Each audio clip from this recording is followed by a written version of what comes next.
eu queria saber, e o Dória também queria saber, porque ele na verdade que sugeriu, né? Por quê? Mas eu também queria saber isso. Por que que não tem um trem que vai de São Paulo pro Rio, meu? Por que que não tem essa porra? É tipo... Mano, é um trem, é fácil. A gente já inventou isso faz muito tempo, tá ligado? É fácil, mas é caro pra caramba. Mas ia ser muito bom, não ia ser muito bom? Aí, ó. O que acontece, né? A grande questão é a viabilidade financeira mesmo. Então, lá atrás, né, se ventilou muito a ideia de vamos fazer o trem-bala Rio-São Paulo. E o que não fez esse projeto prosperar? Uma incerteza muito grande do ponto de vista de engenharia, então tem uma questão topográfica para você vencer. O trem ele precisa se acomodar, né, a determinados raios de curvatura, volume, inclinações de rampa, enfim. Então, isso torna a obra muito cara. A gente está falando de uma obra que não se sabia exatamente quanto é que custava, mas na ordem ali de, sei lá, 40 bi, talvez até mais. Para isso funcionar, você precisa ter headways muito baixos, ou seja, a distância entre trens muito pequena, e trabalhar sempre com ocupação máxima e com valores de tarifa altos. E aí você percebe o seguinte: hoje, a grande limitação para a gente ter trem de passageiro no Brasil é que a gente ainda não percebeu que não é tarifa que remunera o serviço que vai botar um projeto desse de pé. Por exemplo, a gente está fazendo muita concessão ferroviária. Retomamos o transporte ferroviário no Brasil. Pô, legal.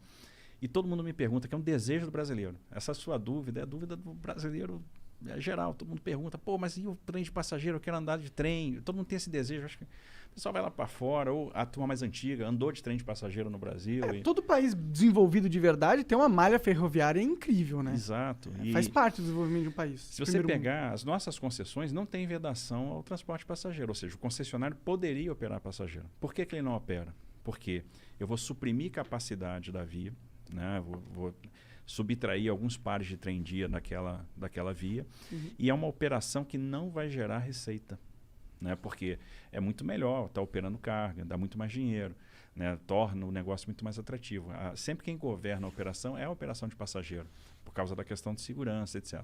Existe um trem de carga que vai de São Paulo para o Rio? Existe. Ah, existe? Existe. Existe a linha da MRS que faz Rio de Janeiro São Paulo. Entendi. Então, o que a gente precisa para dar esse passo na direção do trem de passageiros? Perceber que as operações, e uma coisa que o americano percebeu no século XIX, que as operações de passageiro vão ficar de pé a partir do momento que a gente aprender a explorar as receitas acessórias, que a gente conjugar operações de real estate, operações imobiliárias com a exploração da linha. Entendi. E esse passo pode ser dado a partir do momento que a gente aprovar ou mudar o nosso marco legal e trazer as autorizações para o nosso transporte ferroviário. O que é isso? Hoje, fazer ferrovia no Brasil é uma exclusividade do Estado, o que não faz o menor sentido, cá para nós. A gente já venceu essa barreira nos portos. Hoje, se um empreendedor quer tomar um risco de engenharia, quer fazer um terminal privado, ele vai lá, pede para fazer um investimento, ele demonstra que tem posse da área, que tem fruição da área, que tem condição de licenciar e financiar aquele investimento, ele vai lá e faz, toma o risco. A gente deu essa virada de chave em 93, com a nova lei dos portos, e em 2003 nós demos outra virada de chave importante, que foi, olha, o porto privado vai poder também operar carga de terceiro e não só carga própria. Foi um boom. O que acontece? Hoje, 2/3 da carga movimentada nos portos brasileiros é movimentada em terminais privados. Os terminais privados superaram em muito os portos públicos. Que legal, isso é da hora. Então, isso é muito bacana. E aí, a mesma coisa, esse mesmo passo a gente tem que dar no transporte ferroviário. Por exemplo, se o cara quer tomar risco de engenharia e ele tem um plano de negócio, às vezes, bilionário, por que ele não pode fazer a ferrovia dele? Vou dar um exemplo.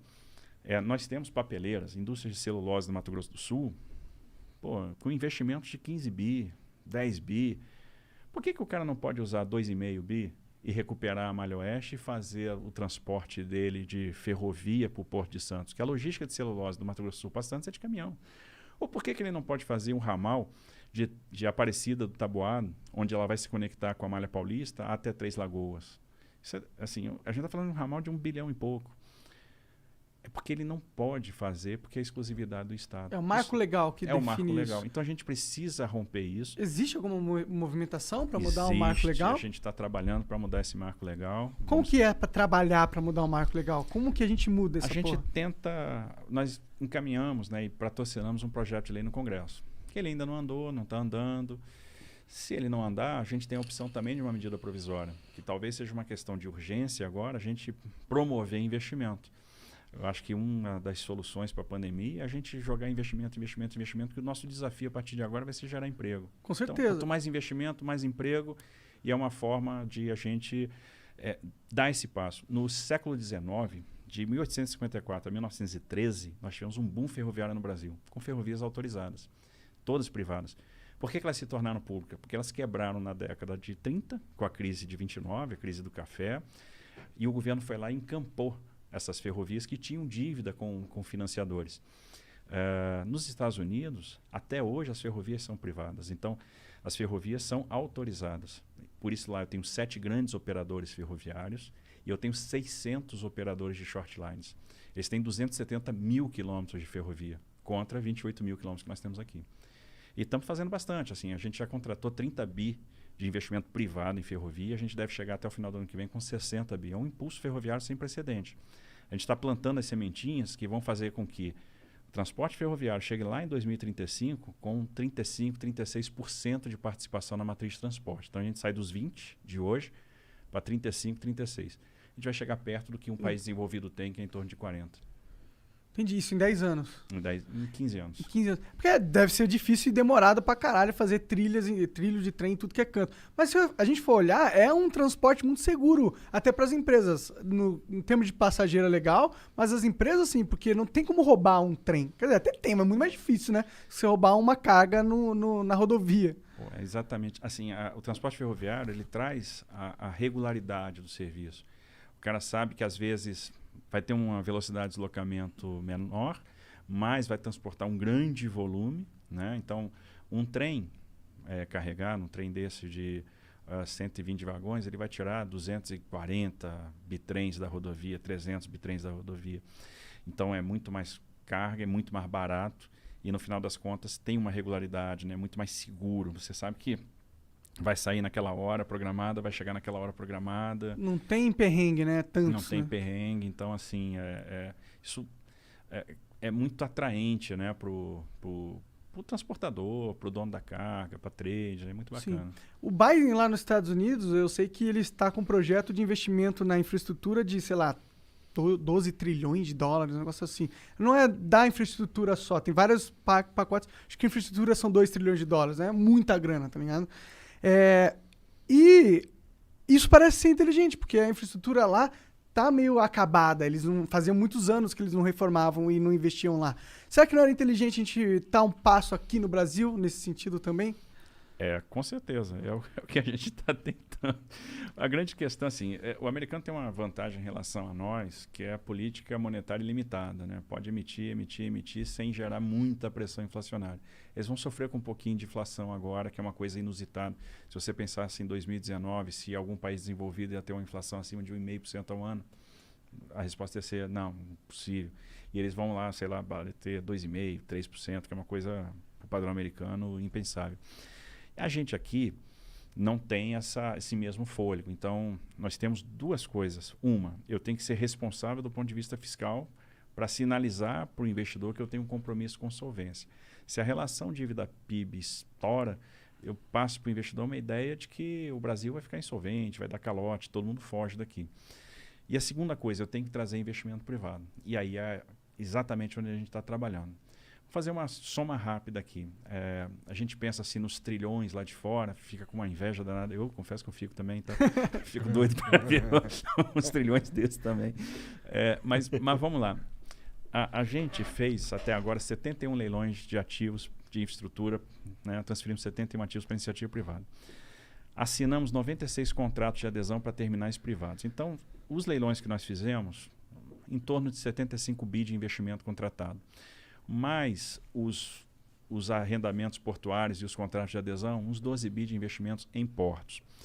Agora, no segundo semestre, a gente começa uma temporada de grandes leilões. Vamos fazer de novo o leilão da rodovia Presidente Dutra, aí são 15 bi de investimento, 381 Minas, 262 Espírito Santo, são 7 bi de investimento. Aí nós vamos para...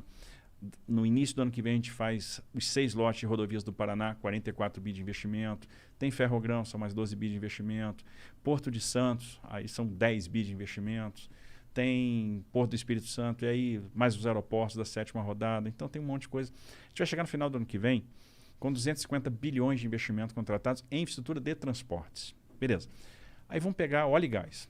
Não tem nada que gere tanto investimento quanto a indústria do óleo e gás e com tanta capacidade de irradiação para outras indústrias. Que, por exemplo, quando a gente faz uma licitação, um leilão de petróleo, como a gente vai fazer no final do ano, CEP e Atapu, são 2 campos grandes do excedente da seção onerosa, né, que deixaram de ser licitados há um tempo atrás, em 2019, quando a gente fez aquele grande leilão de 70 bi. A gente gera investimento na indústria da construção naval, a gente gera investimento em toda a cadeia offshore, então é um negócio bacana. O que a gente tem contratado hoje, talvez a gente esteja batendo aí quase beirando, tocando os 500 bilhões de reais de investimento. Pô, é um número expressivo. Expressivo. Aí vem saneamento básico. Aprovamos o marco legal do saneamento. Começamos a fazer os primeiros leilões de saneamento. O leilão da Casal lá em Alagoas, né, do sistema de coleta, distribuição, tratamento de água, coleta e tratamento de esgoto da região metropolitana de Maceió, Cariacica, aí veio o grande leilão, que foi o da SEDAI. 40 bilhões de reais de investimento e uma parcela da outorga que vai ser também investida em recuperação ambiental, recuperação da despoluição da Baía de Guanabara, recuperação das lagoas da Barra da Tijuca, recuperação da Bacia do Guandu, mais 10 bi de investimento. Quando a gente vai somando o potencial de saneamento, do óleo e gás, de transportes, a gente vai começar, mais do que vem em linha de transmissão, leilões de geração de energia, muito hoje focadas na eólica e na solar e tal, a gente fácil vai tocar um tri. E não vai parar por aí. Então, a gente vai chegar a um tri de reais, né? Não é de dólar, privado. Todo privado que é interessante, que nos blinda também dos soluços fiscais. E a gente acaba ficando numa situação que, olha, mantive a minha rigidez fiscal, né? Comuniquei isso bem para o investidor, estou gerando muito investimento. A gente vai ver o Brasil virando um canteiro de obras em 24, 25, 26, 27, que ali essa coisa toda que está sendo plantada agora vai estar bombando. Por quê? A gente faz um leilão, vai lá na bolsa, bate o martelo e tal, beleza. Quebra o martelo. Quebra o martelo. Só quando tá com raiva, mas às vezes é comum estar com raiva, né? Não deve ser uma vida fácil, né? Não, eu tava brincando aqui com o Igor, dizendo o seguinte, jogar Pitfall. E aí a galera mais antiga aí que jogou Atari vai lembrar. Fazer infraestrutura no Brasil, tem que pular um jacaré, tá ligado? Fazer umas paradas sinistras. Você passa por cima do tronco bobo, pula na cabeça do jacaré, pega uns cipós. Pô, o negócio não é brincadeira não. Tem que ter resiliência, né? A gente é resiliente, é animado, tem fé, gosta da parada e tal. Então, quando você faz o leilão, você tem um tempo para assinar o contrato. Esse tempo leva uns 4 meses, que o cara tem que montar uma sociedade de propósito específico, né? Montar uma empresa, aportar garantia, tal, tem aquela burocracia toda, assina um contrato.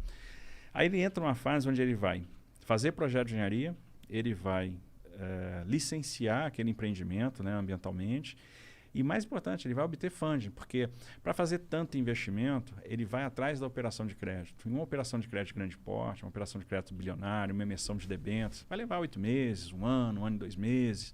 Então ele leva um tempo para estar com a grana. Então a gente não traz esse investimento logo para o início, porque sabe que vai, no final das contas, botar uma faca no pescoço do investidor. Então tem que dar um tempo para que isso transcorra naturalmente.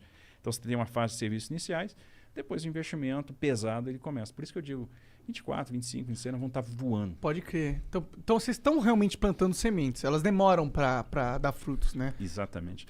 Infraestrutura é pensar a longo prazo, né? Então, infraestrutura é um tema de Estado. A gente tem que pensar em Estado quando faz infraestrutura. Não dá para pensar no governo, na eleição, porque a gente vai plantar coisa que a gente não vai colher, que a gente não vai ver. E a gente tem que ter esse discernimento para fazer as escolhas corretas, porque a gente tem que fazer o que é importante e o que é correto. Aí depois, lá na frente, o Brasil vai colher. É importante que o Brasil colha. É importante deixar o fruto. Então a gente vai plantar agora e o Brasil vai colher esse fruto lá na frente. Então essa é a lógica de quem trabalha com infraestrutura. Tem que ser assim. E a gente, nesse governo, encarou a infraestrutura como uma questão de Estado.